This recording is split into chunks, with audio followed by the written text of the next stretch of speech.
ആകാശവാണി. നമസ്കാരം. പ്രാദേശിക വാർത്തകൾ വായിക്കുന്നത് സോഫിയ ഡാനിയൽ.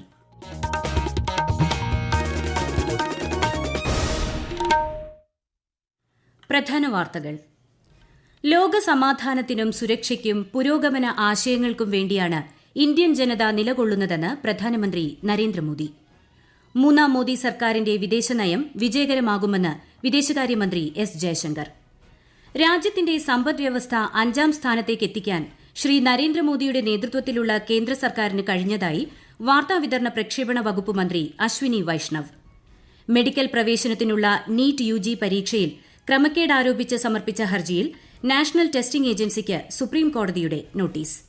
സംസ്ഥാനം സാമ്പത്തിക പ്രതിസന്ധിയിലൂടെ കടന്നുപോകുന്നതായി ധനമന്ത്രി കെ എൻ ബാലഗോപാൽ നിയമസഭയിൽ. വിഴിഞ്ഞം അന്താരാഷ്ട്ര തുറമുഖത്തിന്റെ ട്രയൽ ഈ മാസം അവസാനത്തോടെ നടത്തുമെന്ന് മന്ത്രി വി എൻ വാസവൻ. വാർത്തകൾ വിശദമായി. ലോക സമാധാനത്തിനും സുരക്ഷയ്ക്കും പുരോഗമന ആശയങ്ങൾക്കും വേണ്ടിയാണ് ഇന്ത്യൻ ജനത നിലകൊള്ളുന്നതെന്ന് പ്രധാനമന്ത്രി നരേന്ദ്രമോദി. മൂന്നാം തവണയും പ്രധാനമന്ത്രിയായി അധികാരമേറ്റ ശ്രീ നരേന്ദ്രമോദിക്ക് ആശംസകൾ നേർന്ന പാകിസ്ഥാൻ മുൻ പ്രധാനമന്ത്രി നവാസ് ഷെരീഫിന്റെ സമൂഹ മാധ്യമ പോസ്റ്റിനോട് പ്രതികരിക്കുകയായിരുന്നു അദ്ദേഹം. ജനങ്ങളുടെ ക്ഷേമവും സുരക്ഷിതത്വവും മുന്നോട്ട് കൊണ്ടുപോകുക എന്നത് മുൻഗണനയായി തുടരുമെന്നും ശ്രീ നരേന്ദ്രമോദി പറഞ്ഞു. ലോക്സഭാ തിരഞ്ഞെടുപ്പ് ഫലം ജനങ്ങൾക്കുള്ള വിശ്വാസമാണ് സൂചിപ്പിക്കുന്നതെന്ന് നവാസ് ഷെരീഫ് പറഞ്ഞു. പ്രധാനമന്ത്രി നരേന്ദ്രമോദിയുടെ നേതൃത്വത്തിലുള്ള മൂന്നാം എൻഡിഎ മന്ത്രിസഭയിലേക്ക് നിയമിതരായ കേന്ദ്രമന്ത്രിമാർ വകുപ്പുകളുടെ ചുമതലയേറ്റു. മൂന്നാം മോദി സർക്കാരിന്റെ വിദേശനയം വിജയകരമാകുമെന്ന് വിദേശകാര്യമന്ത്രി എസ് ജയശങ്കർ പറഞ്ഞു. ഭാരതം ആദ്യമെന്നതും വസുധൈവ കുടുംബകമെന്ന ആശയവുമാണ് രാജ്യത്തിന്റെ വിദേശനയത്തിന്റെ 2 പ്രധാന തത്വങ്ങളെന്ന് ചുമതലയേറ്റ ശേഷം അദ്ദേഹം പറഞ്ഞു. രാജ്യത്തിന്റെ സമ്പദ്വ്യവസ്ഥയെ 11ാം സ്ഥാനത്ത് നിന്ന് 5ാം സ്ഥാനത്തേക്ക് എത്തിക്കാൻ പ്രധാനമന്ത്രി നരേന്ദ്രമോദിയുടെ നേതൃത്വത്തിലുള്ള കേന്ദ്ര സർക്കാരിന് കഴിഞ്ഞതായി വാർത്താവിതരണ പ്രക്ഷേപണ വകുപ്പിന്റെ ചുമതലയേറ്റുകൊണ്ട് കേന്ദ്രമന്ത്രി അശ്വിനി വൈഷ്ണവ് വ്യക്തമാക്കി. വകുപ്പിലെ കേന്ദ്ര സഹമന്ത്രി എൽ മുരുകനും ശ്രീ അശ്വിനി വൈഷ്ണവിനൊപ്പമുണ്ടായിരുന്നു. മുൻ ടെക്സ്റ്റൈൽസ് മന്ത്രി പീയൂഷ് ഗോയലിന്റെ സാന്നിധ്യത്തിൽ കേന്ദ്രമന്ത്രി ഗിരിരാജ് സിംഗ് ടെക്സ്റ്റൈൽസ് മന്ത്രിയായി ചുമതലയേറ്റു. പബിത്ര മാർഗരിറ്റ മന്ത്രാലയത്തിലെ സഹമന്ത്രിയായും ചുമതലയേറ്റു. പെട്രോളിയം പ്രകൃതിവാതക മന്ത്രാലയത്തിന്റെ സഹമന്ത്രിയായി ശ്രീ സുരേഷ് ഗോപി ചുമതലയേറ്റു. കേന്ദ്ര പെട്രോളിയം പ്രകൃതിവാതക മന്ത്രി ഹർദീപ് സിംഗ് പുരി ശ്രീ സുരേഷ് ഗോപിക്കൊപ്പം എത്തിയിരുന്നു. ന്യൂനപക്ഷ ക്ഷേമം, ഫിഷറീസ്, മൃഗസംരക്ഷണം, ക്ഷീരവികസനം തുടങ്ങിയ വകുപ്പുകളുടെ സഹമന്ത്രിയായി ശ്രീ ജോർജ് കുര്യനും ചുമതലയേറ്റു. അന്താരാഷ്ട്ര യോഗ ദിനത്തിന് മുന്നോടിയായി യോഗയുടെ പ്രാധാന്യം വ്യക്തമാക്കുന്ന വീഡിയോ സന്ദേശങ്ങൾ പങ്കിട്ട് പ്രധാനമന്ത്രി നരേന്ദ്രമോദി. വിവിധ യോഗാസനങ്ങളെക്കുറിച്ചും അവയുടെ പ്രയോജനങ്ങളെക്കുറിച്ചും പ്രതിപാദിക്കുന്ന വീഡിയോകൾ അദ്ദേഹം സമൂഹമാധ്യമത്തിൽ പങ്കുവച്ചു.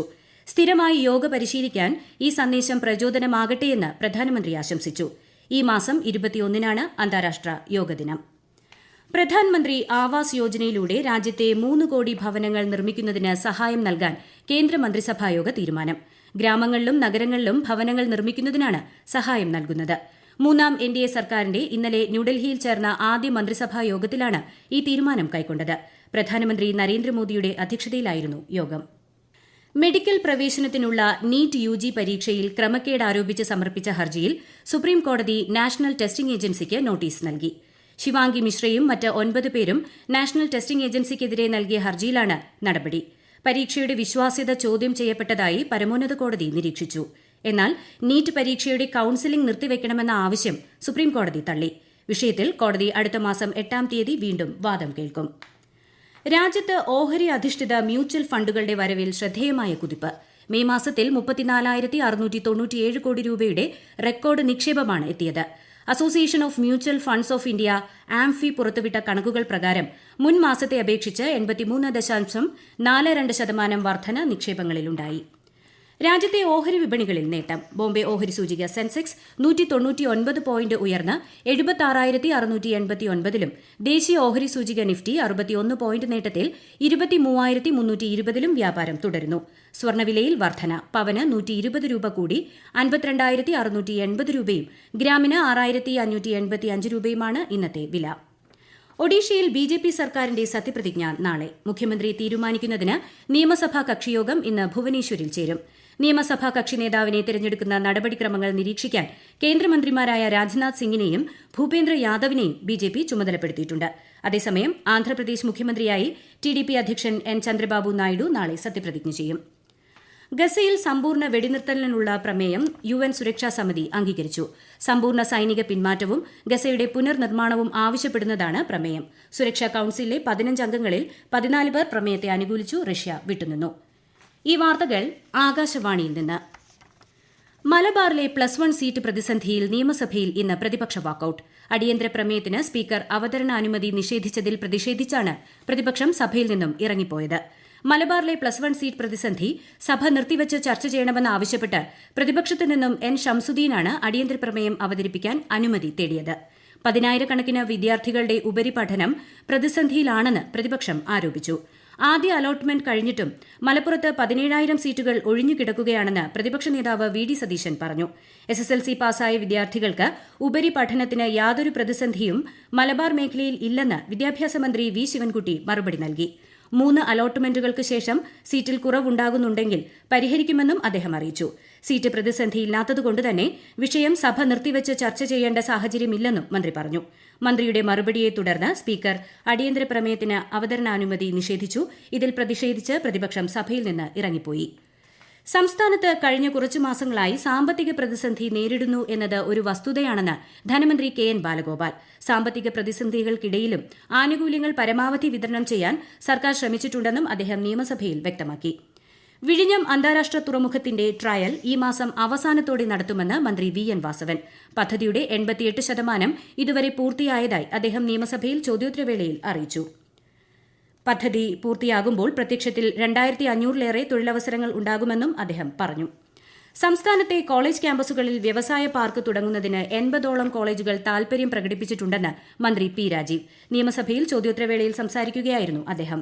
പെരിയാറിൽ മത്സ്യങ്ങൾ ചത്തുപൊങ്ങിയ സംഭവത്തിൽ സമീപത്തുള്ള വ്യവസായശാലകളിൽ നിന്നും മലിനജലം പുറന്തള്ളിയതായി പരിശോധനയിൽ കണ്ടെത്തിയിട്ടില്ലെന്ന് മുഖ്യമന്ത്രി പിണറായി വിജയൻ.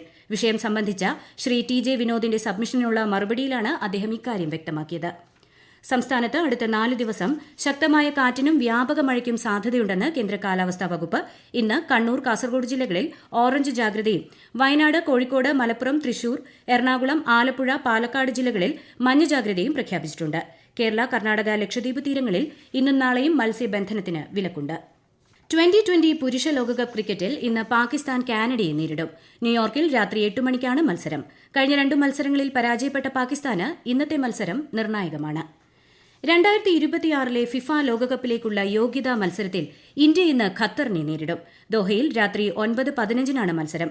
യോഗ്യതാ മത്സരങ്ങളിലെ 3ാം റൌണ്ടിലേക്ക് മുന്നേറാൻ ഇന്ത്യയ്ക്ക് ഗ്രൂപ്പ് എയിലെ ആദ്യ 2 സ്ഥാനങ്ങളിൽ 1 ഉറപ്പിക്കേണ്ടതുണ്ട്. ഖത്തറിനെതിരെ ജയം നേടിയാൽ ഏഷ്യാകപ്പിലേക്കും ഇന്ത്യ യോഗ്യത നേടും. ആകാശവാണിക്ക് വേണ്ടി സുരേഷ് ബാബു തയ്യാറാക്കിയ റിപ്പോർട്ട്.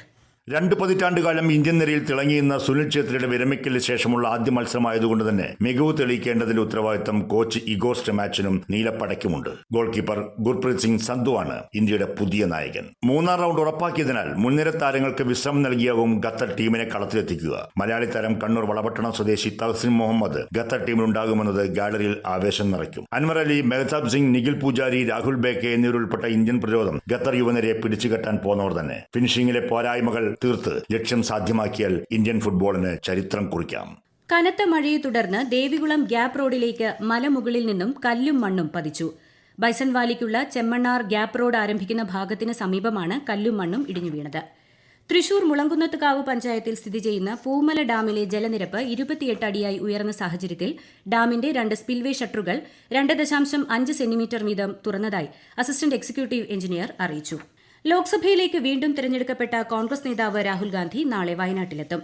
വോട്ടർമാരോട് നന്ദി രേഖപ്പെടുത്താൻ നേരിട്ടെത്തുമെന്ന് അദ്ദേഹം ന്യൂഡൽഹിയിൽ UDF നേതാക്കളുമായി നടത്തിയ കൂടിക്കാഴ്ചയിൽ അറിയിച്ചിരുന്നു.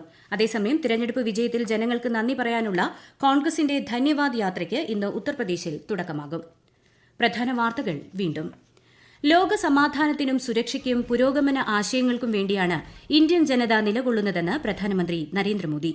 3ാം മോദി സർക്കാരിന്റെ വിദേശനയം വിജയകരമാകുമെന്ന് വിദേശകാര്യമന്ത്രി S ജയശങ്കർ. രാജ്യത്തിന്റെ സമ്പദ്വ്യവസ്ഥ 5ാം സ്ഥാനത്തേക്ക് എത്തിക്കാൻ ശ്രീ നരേന്ദ്രമോദിയുടെ നേതൃത്വത്തിലുള്ള കേന്ദ്ര സർക്കാരിന് കഴിഞ്ഞതായി വാർത്താവിതരണ പ്രക്ഷേപണ വകുപ്പ് മന്ത്രി അശ്വിനി വൈഷ്ണവ്. മെഡിക്കൽ പ്രവേശനത്തിനുള്ള നീറ്റ് UG പരീക്ഷയിൽ ക്രമക്കേട് ആരോപിച്ച് സമർപ്പിച്ച ഹർജിയിൽ നാഷണൽ ടെസ്റ്റിംഗ് ഏജൻസിക്ക് സുപ്രീംകോടതിയുടെ നോട്ടീസ്. സംസ്ഥാനം സാമ്പത്തിക പ്രതിസന്ധിയിലൂടെ കടന്നുപോകുന്നതായി ധനമന്ത്രി KN ബാലഗോപാൽ നിയമസഭയിൽ. വിഴിഞ്ഞം അന്താരാഷ്ട്ര തുറമുഖത്തിന്റെ ട്രയൽ ഈ മാസം അവസാനത്തോടെ നടത്തുമെന്ന് മന്ത്രി VN വാസവൻ. പ്രാദേശിക വാർത്തകൾ കഴിഞ്ഞു. അടുത്ത വാർത്താ പ്രക്ഷേപണം 12:50.